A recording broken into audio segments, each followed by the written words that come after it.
Yo, I really don't know what he talking about. Like, gee. No, fucking as of now, like, my thing is I'm versatile. Literally, there is no definition to my raps. Like, my thing is like I have no genre. Like, as of now, because I don't have the tools that I want, bro. If you give me the tools to make what the fuck I want, What are the tools?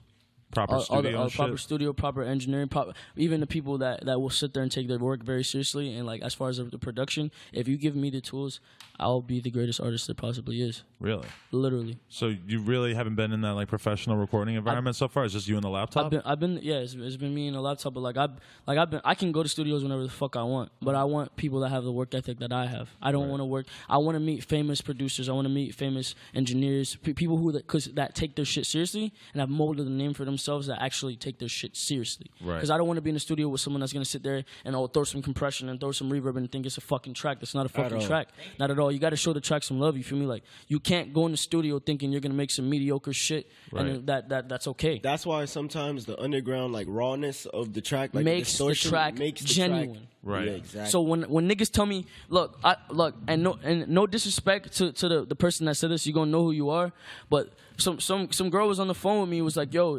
you need to work on your quality, because the song Look At Me. But I went and looked at her plays. I'm like, yo, your plays are like 1,000 plays. You feel me? You're trying to, like, I didn't say this to her, but in my head, you feel me? I got to remain humble because I'm a very humble person. But in my head, I'm like, your plays are at 1,000, and my distorted ass song is at 1,000,000. Right.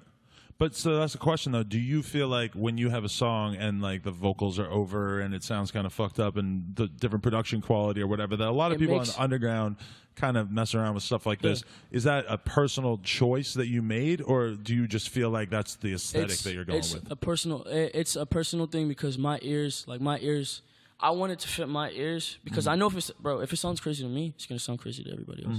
Because if it sounds fucking lit, because I told him, look, when we dropped our first few hits, when it sounded crazy to us, I knew for a fact to other people that would just hear it, it would sound absolutely fucking insane. And I was always right with that. Do you feel like your music mostly appeals to the like post-Raider Clan type Florida scene, or do you feel like is that a lot of your fans? No? No. Let me answer that properly. Because when you're talking about like having lower production quality or whatever, I mean, that's something that SGP kind of like, he was the dude in the beginning doing that. That was his style, yeah. Here's how I put it, because niggas probably expected me to come on this and disrespect SGP and be like a fuck ass boy. He's a bitch ass, mark ass, pussy ass nigga, you feel me? But like, every nigga get their homage. And I know you gonna watch this because that's the type of nigga you is. Look, you got my respect in the end of the day. You a bitch ass nigga, but you still got my respect for what you were. You feel me? I got fuck perp tatted on me, because the thing is, on your knuckles? I got fuck perp tatted on his wrist. I got right on my wrist, bro. Because here's my thing. You have a chance to lead the youth. Right. And when I come for a nigga, I come for his neck. You feel me?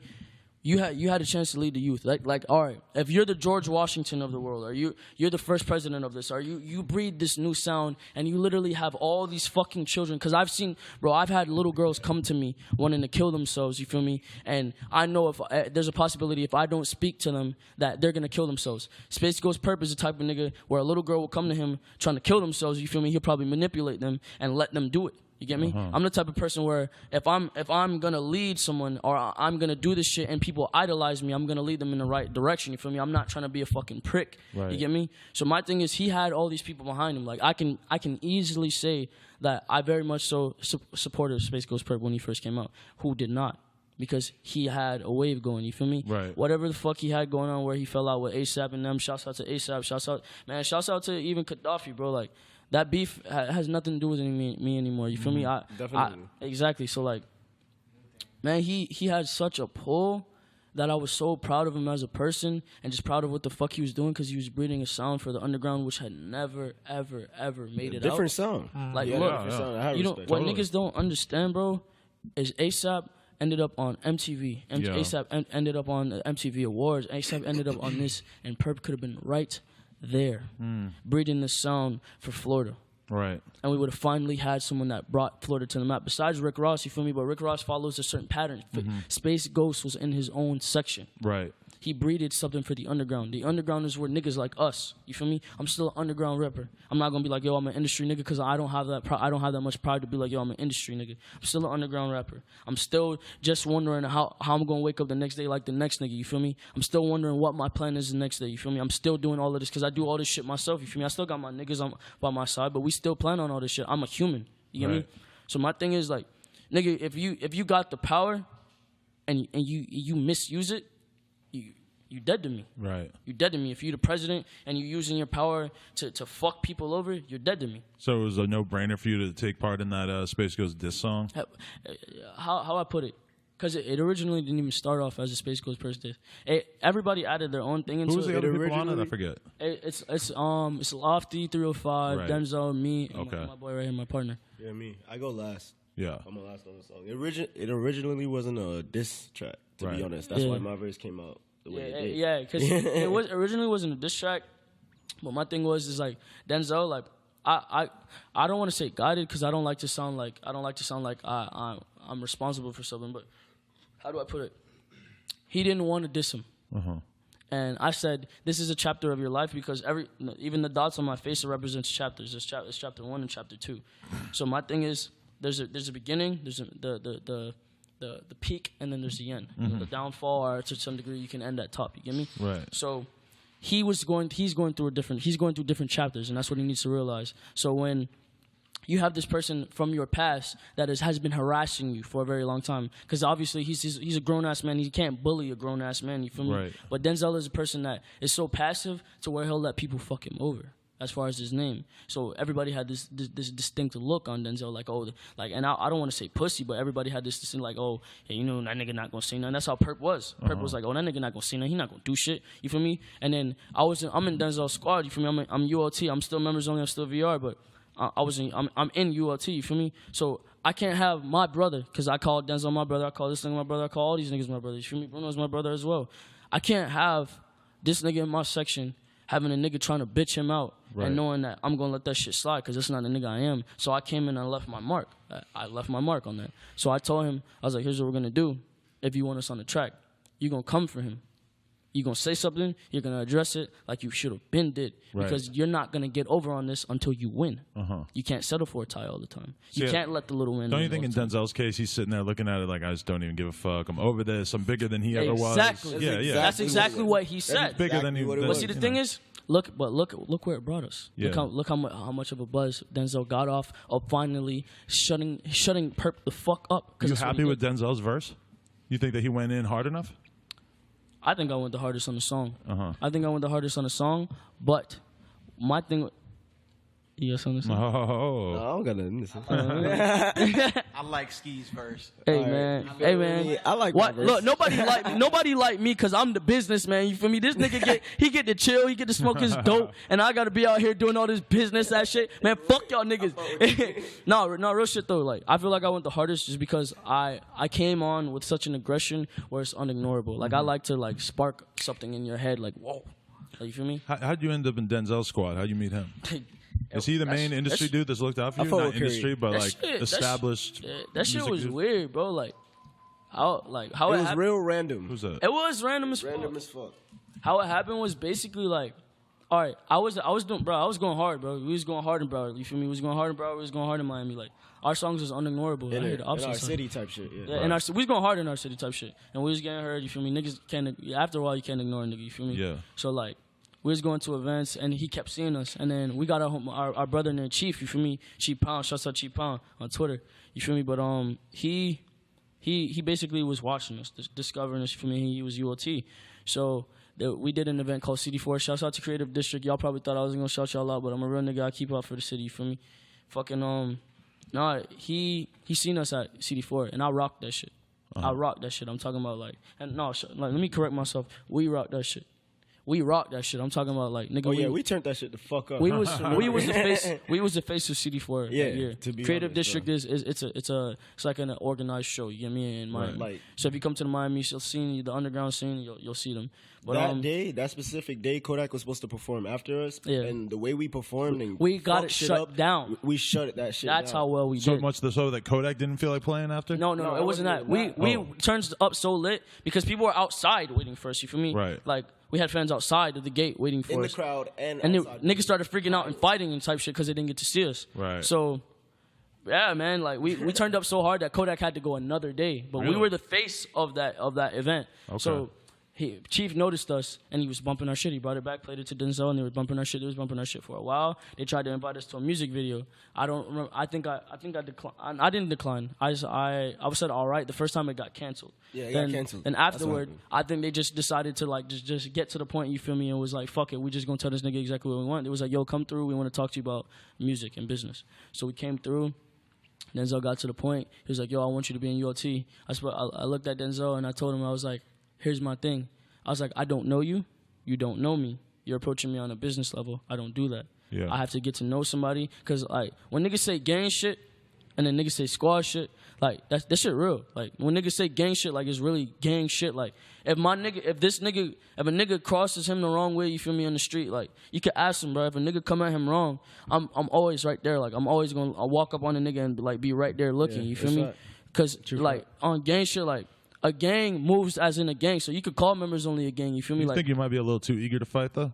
Eager? Have you calmed down a little over the years, or are you still at peak eagerness? I'm always at a peak because of all the shit I've been through. He's eager for a nigga to fuck up. Fuck up. That's the thing. I wait for niggas to fuck up because it's like niggas look at it, bro. Like, I'm not a big nigga, you feel me? So I like when niggas feel like they could get over on me. It'd be like the little sly shit that niggas throw at you nowadays that you know it'd be sly shit that he don't let pass. I don't let pass. I say shit, you feel me? Like, I think you thought you was gonna come at me like that, you feel me? Like, type shit. Like, I'll say some shit, you feel me? Like, you'll start the problem before they get a chance to disrespect you too much. Disrespect me, exactly. Yeah. So disrespect and respect is a big thing because I don't disrespect anyone. Right. I respect everyone. I don't little bro anyone unless you literally are my little brother. You feel me? Like, I don't little bro anyone. I don't come for anybody's ego. I let everybody have their own ego. I let everybody enjoy themselves. I let everybody have their fucking fun. Right. When I go on stage, I jump off of the stage into the crowd and perform in the crowd. I haven't seen you play live yet. You get buck? I get fucking buck. Bro, Puya and them didn't want me on their tour. Ask Craig why. They didn't want me on their bro. We got our set got shut down. We shared a set. Bro, we almost Lauderdale? Yeah, it was Fort Lauderdale, Yeah. You got kicked off the tour? He grabbed the mic stand. We were pulling people up on stage and shit. They cut the music off. Oh, you mean the venue, not Puya? Yeah, the venue. Here's how I'll do it. I didn't mean Puya. Right. Basically, what happened was, like, I performed with them for the last four cities they did. Florida, yeah. In Florida. So, I did good. You feel me? I followed the rules the first few cities. But see, my thing is, like, everybody feels like there's a standard you have to meet. Everybody feels like, oh, you got to follow the rules. I'm not that type of guy. Like, I'm not going to come on your tour and not leave my mark. I'm not going to go to this different city and not leave my mark. Whether it's by me doing some crazy shit, whether it's by me speaking the right words, whether it's by me doing something I was supposed to, you know? Right. But I'm not going to go anywhere without leaving my mark. Even after this, I would hope that you would see how intelligent I am and that I'm not the typical fucking SoundCloud. I think you're definitely making your mark. I think people, like, because I had no idea that you were on some crazy-ass shit. Like, you know, not that crazy-ass shit, but I had no idea about the jail time, the fact that you are apparently willing to fight almost everyone besides Mike Tyson on a moment's notice. No, I'll fade Mike Tyson. You can get that. He can get these hands. Mike Tyson, come catch this fade.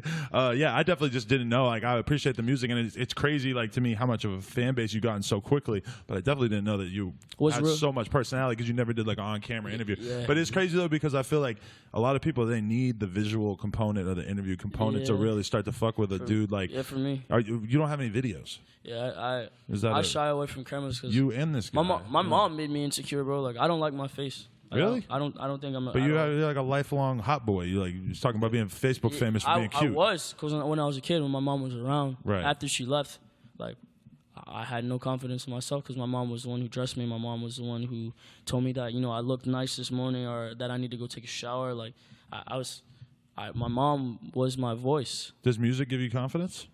Music has saved my life. Really? I've tried to kill myself numerous times. You know? You tried to kill yourself? Bro, I got hit by... You remember when I got hit in a car? I got hit by the car? bro. Like bro. I'm always gonna talk about my ex because my ex and music saved my fucking life. My ex stayed with me as long as she needed to while I was insane and saved me. Because my thing was, like, I lived with my ex for like a couple, like almost a year. I think so. And I was literally going insane. Oh, absolutely. Like she was my safe haven. Like I would go to her and like in the very beginning it was perfect. You feel me? Like she was what I wanted. She was everything for me. And she lied to me about some stupid shit. And then from there, like, I got insecure. Any nigga that say they don't get insecure is lying, you feel me? Like, I got insecure. I stopped trusting her. And afterwards, like, it just breeded a whole different madness. Just ruined the relationship, huh? Not even, it ruined me. It breeded a whole different madness in my head. To where I was like, I thought I wasn't enough, you know? I thought I wasn't shit. Like, I was like, oh, you feel me? Like, what does the next nigga have that I don't have? She never cheated on me. She was a great girlfriend, but... You feel me? You're always gonna think that because what do you have that the next nigga don't have? I was broke. I wasn't tall. You feel me? I wasn't the strongest nigga. You feel me? I didn't have much going besides my music. And at that, the way she loved me and the way she showed me love, I literally loved her so much that I wanted her to leave me alone. So I ruined it just because she loved me, you know. And it's not. I regret a lot of decisions I make, but you always hold on. You're holding on to this one girl. She stands out to you as the one. She's always anything she needs. She knows who. But what's your relationship with her like now? She hates my guts. She hates you. She hates my guts. But do you think that she actually really does care about you, or she really hates you? She loves me because look, me and my ex did a blood bond, like real shit. Me and we loved each other so much. Wi-Fi look at me crazy, but me and my ex did a fucking blood bond. Because we loved each other that much, like that's not something you can take away. Like I can feel like if she's ever sad, I can feel it. Like it's weird. Like I swear. Like there's times where if she hits me up, I'll already know what she wants to tell me. Right. You get me? I did a blood bond with her when like a couple months in when I was dating her. I love that girl. Like I still do. You feel me? Like, but I'm gonna let her do her. I'm gonna let her have her life, do her life. You feel me? Yeah, because you're gonna be popping off as a rapper, not fucking other girls. Nah, I don't buy it. Yeah, I just broke up with a good one too. Yeah. But you know, I gotta get my freak on. It's a sad fact of life. So I'm tired. I'm tired of fucking girls, bro. Yeah, my dick stopped working like that for a while, bro. Yeah, I don't know about that, but no, but okay. This is a question that I gotta know: is when your music start popping off on SoundCloud, when you start to get this following going, and like when did you start to feel like, okay, I got to keep going with this because I'm making a fucking impact. I'm starting to build a following here. As soon as we dropped the fuck, here's how I do it. Because basically how it was going is, I got locked up. I lost any sort of fame I had. People knew me. People knew me like fuck. But I lost my pull. I lost my pull that I had because everybody starts off with a pull. You feel me? My pull was Facebook. Social networking was always a forte for me. I always knew how to social network. I always knew how to publicize things. I always knew how to be a fucking idiot enough to where people would see it. You feel me? It's all a marketing method. Just getting a little ignorant on social media. Because no one else will do it. Because they feel like, oh, you feel me? People can judge me. Why put my information out there? That's the crazy thing is that I hate to interrupt, but like it's just when you're real on social media, like you know when you see Ian Connor and he's posting this naked chick laying there, and it's like he's just the one dude who will fucking air it out and show you his real life, and his real life is pretty sick. But when I fucking tweet something that is like my real fucked up thoughts, that shit is hundreds of retweets. Exactly. You know, because people are scared to go in. Here's my prime fucking motto. What is real will prosper. What you feel in the night, what you feel in the morning, what you feel midday, that you don't think, other people have the same thoughts. You feel alone in this thought, but other people have the same thoughts, and it breeds. And when you display this thought, it breeds a certain amount of comfort within people. Right. And people start to feel like, all right, this person understands me. This person is fucking cool. So when I say some shit like, oh, hey, I want to fucking gut myself right now. Hey, I want to jump off this fucking cliff. I saw you and it broke my heart. When I say different things like that, and these people, they want to say these things to that person, but they can't say it because it's been so they've gone through all these things. All right, you feel me? You can't say certain things. It's your job to speak for the inner animal that people don't want to let out in themselves. And that is what people get out of rappers in a lot of ways. They want to get in a fight with someone and shoot that person, so they listen to camera and talk about doing exactly that. I am the epitome of the misunderstood. Right. I am literally the people that that aren't understood. Right. I just no other way to say that. The key to a successful song or a successful meme is to show the thing that it's to say the thing that everybody knows, but that nobody has The said. balls to speak. You know, or nobody has said, or everybody, you know, hasn't really fully, you know. Exactly. That's true. Yeah. That's really how we linked up. Exactly. What, memes? No. Just through being real. Just through being real. Just being honest and open with each other, and like, yeah, pretty much just being real. Like when I met him, what was it? We met each other at the Southside Suicide Tour. Yeah. And I heard about him before he heard about me before. When we both met each other, you know. I knew he was. Yeah. I knew he was. And I was aware of you also. And he had showed appreciation for my music. And so we had, I don't know if he had been watching me, but I had been watching him. And we had a mutual artist that we listened to that, you know, his name's Kill Station. Yeah. Yeah. Oh, okay. Kill's the shit, yeah. Yeah, Kill's awesome. He was actually supposed to be here. He was. Yeah. So we linked up and we just started talking. And pretty much everything he said in his music and the shit I talk about in my music, you know, I told him that. Clicked, yeah. Exactly. Connected. His pain resonates with mine and that I understand where he's coming from. And so on tour, there was a little bit of, sometimes there was like some hectic shit or some drama. And like me and him, because we felt that we were on tour with those people, we were ready for something to happen. Like we were there. Yeah. Just the same way he was talking about taking shit really personal and not being able to, well, for me, I'm not able to like think about business first. I'm not saying not be able, but it's hard for me because I take the shit so personal. I'm so passionate about it. You know what I mean? That's where we linked up.